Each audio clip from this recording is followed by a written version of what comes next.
Hi hello everyone. सो एक short discussion करेंगे आज हम एक बहुत इंपॉर्टेंट कंसेप्ट के ऊपर। तो बहुत बार हम देखते हैं कि मार्केट में भी इस तरीके की क्वेरीज आती है कि कोई पर्टिकुलर बिजनेस है जो लगातार अच्छा कर रहा है, उसकी ग्रोथ अच्छी है, आगे का गाइडेंस अच्छा है, मैनेजमेंट बहुत कॉन्फिडेंट है अपने बिजनेस की डिमांड को लेकर के, बट स्टिल मार्केट जो है उसके स्टॉक को रिवॉर्ड नहीं कर रहा है। जैसे हमने कल हमने आनंद राठी के रिजल्ट को डिस्कस किया था, तो आनंद राठी का भी अगर आप केस देखोगे तो ऑलमोस्ट इसी तरीके का है। बिजनेस अच्छा कर रहा है, पिछले 3-4 साल का ट्रैक रिकॉर्ड बहुत सॉलिड है। मैनेजमेंट यहां से भी कह रहा है कि अगले 10 साल तक हम 20 से 25% के रेट से बहुत इजीली ग्रो कर सकते हैं। तो मैनेजमेंट ग्रोथ को लेकर के भी बहुत कॉन्फिडेंट है। और अभी अगर हम देखें तो एग्जीक्यूशन उससे भी अच्छा है, 30% से ज्यादा के रेट से कंपनी ग्रो कर रही है। लेकिन फिर भी अगर आप उसका स्टॉक देखोगे लास्ट 6 मंथ 7-8 मंथ्स के अंदर, तो स्टॉक में कुछ खास मूवमेंट आई नहीं है, मार्केट ने कोई खास रिवॉर्ड किया नहीं है उसके स्टॉक को। एंड उसी सेक्टर में अगर हम बाकी प्लेयर्स देखें, नोवामा वेल्थ, मोतीलाल ओसवाल, आपका 361 या और भी जितने जो प्लेयर्स हैं, ऑलमोस्ट सबके स्टॉक्स को मार्केट ने काफी अच्छे से रिवॉर्ड किया है लास्ट 6 मंथ्स 1 साल की ड्यूरेशन के अंदर।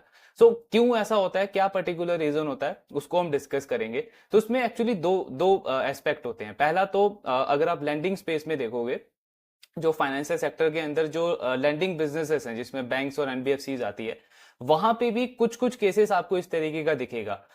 हमको पता है कि कोविड के बाद जो 2-3 साल का ट्रेंड था उसमें हर एक बैंक एनबीएफसी ने अच्छा किया, लेकिन पिछला 1-1.5 साल जो है वो ऑलमोस्ट जो मेजोरिटी प्लेयर हैं बैंक और एनबीएफसी में, उनका लोन ग्रोथ घट रहा है, एसेट क्वालिटी में प्रॉब्लम आ रहा है, प्रॉफिट का नंबर नीचे जाता जा रहा है। एंड मार्केट कहीं ना कहीं उनके आउटलुक को लेकर के थोड़ा सा कंसर्न है कि किस तरीके का एसेट क्वालिटी का ट्रेंड रहेगा। अब ऐसे में क्या हो रहा है कि जो प्लेयर्स अच्छा कर रहे हैं, जिसमें आपका पूना वाला आता है, 5 स्टार बिजनेस फाइनेंस है, एचडीएफसी फाइनेंस एंड और भी कुछ 1-2 प्लेयर्स हैं जो अच्छा परफॉर्म कर रहे हैं, ग्रोथ अच्छी है, एसेट क्वालिटी अच्छी है, लेकिन मार्केट उनके स्टॉक्स को भी रिवॉर्ड नहीं कर रहा। तो उस केस में तो हमको समझ आता है कि थोड़ी सी अनसर्टेनिटी है, आउटलुक नियर फ्यूचर में इतना ज्यादा क्लैरिटी नहीं है, तो उसको लेकर के थोड़ा सा कंसर्न है। सेक्टर ही कुछ इस तरीके का चल रहा है अभी। लेकिन जो दूसरा एस्पेक्ट हमने डिस्कस किया था स्टार्टिंग में, कि जहां पे बिजनेस भी अच्छा कर रहा है और पूरा सेक्टर भी अच्छा कर रहा है, लेकिन इस एक पर्टिकुलर बिजनेस के स्टॉक को मार्केट रिवॉर्ड नहीं कर रहा, तो आपको एक बहुत इंपॉर्टेंट कंसेप्ट समझना होगा। पर्सनली मेरा ऐसा मानना है कि इसको डील या अपॉर्चुनिटी बोला जाता है, कि आप मार्केट जो है वो ये देखता है कि डील कहां पे बेटर अवेलेबल है, अपॉर्चुनिटी कहां पे बेटर अवेलेबल है। तो अगर आप आनंद राठी के केस में देखोगे तो अनडाउटेडली आनंद राठी बहुत अच्छा परफॉर्म कर रहा है, फंडामेंटली इतना स्ट्रॉन्ग बिजनेस है और लगातार मार्केट शेयर बढ़ाता जा रहा है। अब तो उन्होंने एसआईपी में भी मार्केट शेयर बढ़ाना स्टार्ट कर दिया है, लेकिन मार्केट उनके स्टॉक्स को रिवॉर्ड क्यों नहीं कर रहा? तो उसका एक जो पर्टिकुलर रीजन जो समझ में आता है कि अगर आप उसके कंपेयर्स में कॉम्पिटिटर्स को देखोगे, उसके पीयर्स को देखोगे, चाहे वो नुवामा, मोतीलाल, ये जितने भी प्लेयर्स हैं, ये ऑलमोस्ट या तो उसके सेम रेट पे ग्रो कर रहे हैं या फिर उससे बेटर रेट पे ग्रो कर रहे हैं, चाहे वो ये वेल्थ फर्स्ट पोर्टफोलियो मैनेजर जैसा छोटा प्लेयर ही क्यों ना हो। हर कोई या तो आनंद राठी के कंपैरिजन में परफॉर्म कर रहा है या उससे बेटर परफॉर्म कर रहा है। लेकिन जो इनके वैल्यूएशन में गैप है वो बहुत ज्यादा है। आनंद राठी ऑलमोस्ट 60-70 के मल्टीपल्स पे ट्रेड कर रहा है, और वहीं ये जो बिजनेसेस हैं ये 20-25-30 या हार्डली 40 के मल्टीपल्स पे ट्रेड कर रहे हैं। तो आप गैप जो देखोगे वैल्यूएशन में, वो बहुत बड़ा है। अब यहां से दो चीजें होनी चाहिए इस गैप को बैलेंस करने के लिए। या तो आनंद राठी का जो मल्टीपल 70 पे है वो कम होकर के 40 या 30 पे आ जाए, तब ये बैलेंस होगा। या फिर ये सारे प्लेस जो इतने हाई पेस पे ग्रो कर रहे हैं, इनका मल्टीपल बढ़ करके 70 तक जाना चाहिए, 60 तक जाना चाहिए, तब ये बैलेंस होगा।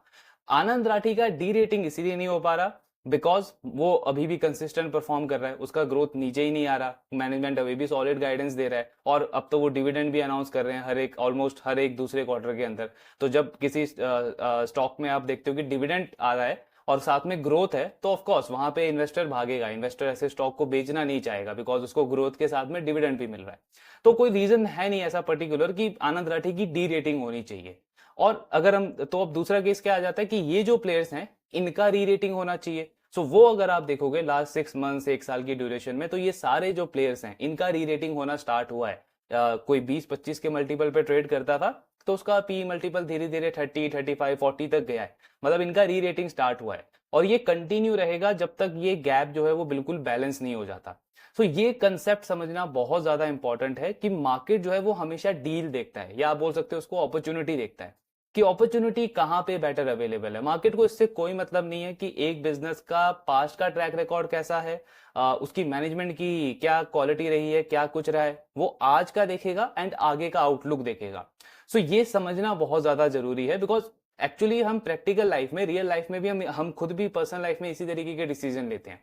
फॉर एग्जांपल, अगर आप किसी सोसाइटी में फ्लैट देखने जाओगे, वहां पे 5-10 फ्लैट्स हैं जो सेम क्वालिटी के हैं, उनमें सेम इंटीरियर यूज हुआ है, सारा मेंटेनेंस, सारे सर्विसेज आपको ऑलमोस्ट सेम तरीके के मिल रहे हैं।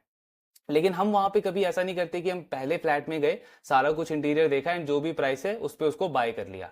हम वहां पे क्या करते हैं कि हर एक फ्लैट को देखते हैं, इनफैक्ट हम बाकी सोसाइटीज में भी देखते हैं, देन उनको कंपेयर करते हैं और फिर डिसीजन लेते हैं।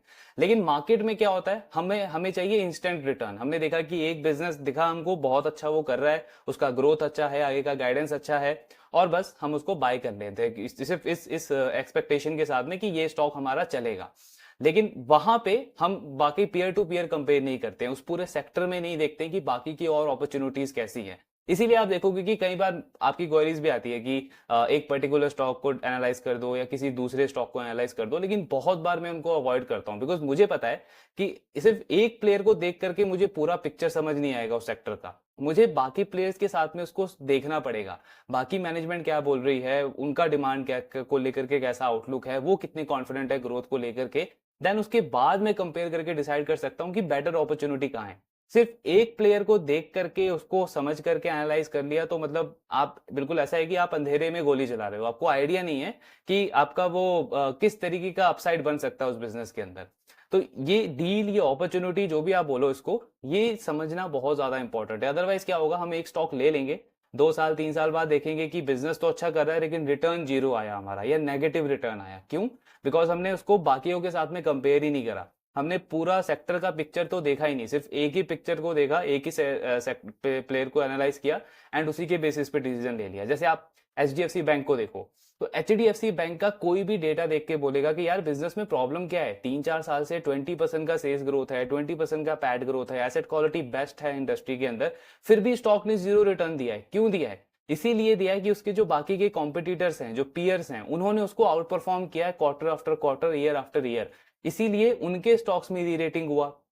जैसे एक्सिस बैंक है, आईसीआईसीआई बैंक है, इंडसइंड बैंक है, फेडरल बैंक है, आरबीएल बैंक है, उनके स्टॉक्स में री रेटिंग हुआ बिकॉज वो हाई पेस पे ग्रो कर रहे थे और लो वैल्यूएशन पे थे। एचडीएफसी बैंक ऑलरेडी 3.5-4 के प्राइस टू बुक पे था और वही उसी रेट पे वो ग्रो कर रहा था, तो उसके स्टॉक को मार्केट क्यों रिवॉर्ड करेगा? बिकॉज उसका कोई अपॉर्चुनिटी नहीं है, उसमें बेटर डील अवेलेबल नहीं है। अब कोई आपका फंड मैनेजर आके वहां पे कोई भी स्टोरी बताए कि एचडीएफसी बैंक की मैनेजमेंट का ट्रैक रिकॉर्ड ये है, आदित्य पुरी जी की ये बायोग्राफी है, उससे मार्केट को कोई इंटरेस्ट नहीं है। मार्केट को अपॉर्चुनिटी चाहिए, मार्केट को डील चाहिए। तो उसको जहां डील दिखेगा, आप देखोगे कि जो मेजोरिटी जो पैसा है वो उसी स्टॉक को फॉलो करेगा। सो ये कंसेप्ट समझना बहुत ज्यादा जरूरी है।